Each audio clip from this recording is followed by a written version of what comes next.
ভিন রাজ্য থেকে বাড়ি ফিরছিলেন ট্রেনে চেপে, কিন্তু ফেরার পথে ঘটল মর্মান্তিক ঘটনা। ফারাক্কা ব্যারেজের ওপর চলন্ত ট্রেন থেকে গঙ্গায় পড়ে গিয়ে মৃত্যু হলো মালদার মানিকচকের মথুরাপুর পাঠানপাড়া এলাকার এক পরিযায়ী শ্রমিকের। জানা গিয়েছে, মৃত পরিযায়ী শ্রমিকের নাম শেখ সফি, বয়স 28 বছর, বাড়ি মথুরাপুর পাঠানপাড়ায়। বাড়িতে রয়েছে স্ত্রী, 2 নাবালক সন্তান, বৃদ্ধা মা ও ভাই। তাদের মুখে দুবেলা দুমুঠো অন্ন তুলে দিতে শেখ সফি মাস দেড়েক আগেই মুম্বাইয়ে শ্রমিকের কাজে পাড়ি দিয়েছিলেন। কিন্তু সামনে রয়েছে ঈদ, আর তাই আসন্ন ঈদ উপলক্ষে বৃহস্পতিবার তিনি ট্রেনে চেপে বাড়ি ফিরছিলেন। ফেরার পথেই ফারাক্কা ব্যারেজের ওপর মর্মান্তিক ঘটনা ঘটে।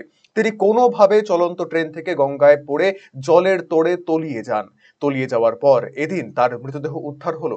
স্বভাবতই এমন ঘটনায় কান্নায় ভেঙে পড়েছেন পরিবারবর্গ।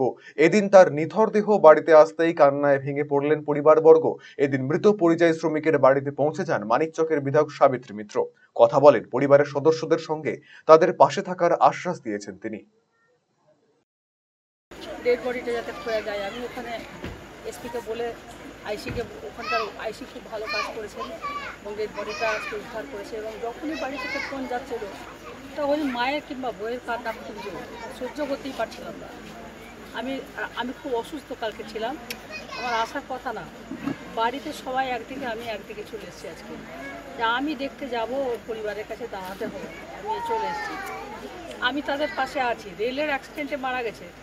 আমার কথা হচ্ছে, ট্রেন যখন চলে তখন ট্রেন থেকে প্যাসেঞ্জার নামার পর টিটিরা কেন গেট লাগিয়ে দেয় না? গেটের দরজা খোলা থাকবে কেন? ও সিঁড়ি দিয়ে নেমেছে, ওখান থেকে ও পড়ে মারা গেল ট্রেন থেকে আসতে গিয়ে। গঙ্গা দিয়ে পার হচ্ছে, অত বড় গঙ্গার উপর দিয়ে রোডটা, রেলের দরজা খোলা ছিল না। আমি রেলকে বলবো, ওর ভরণ পোষণ, ওর যা ডিমান্ড আছে সেগুলো রেল দিবে, এবং আমাদের যেটা সরকারিভাবে যেটা ডিমান্ড আছে সেটা আমরা করে দেবো।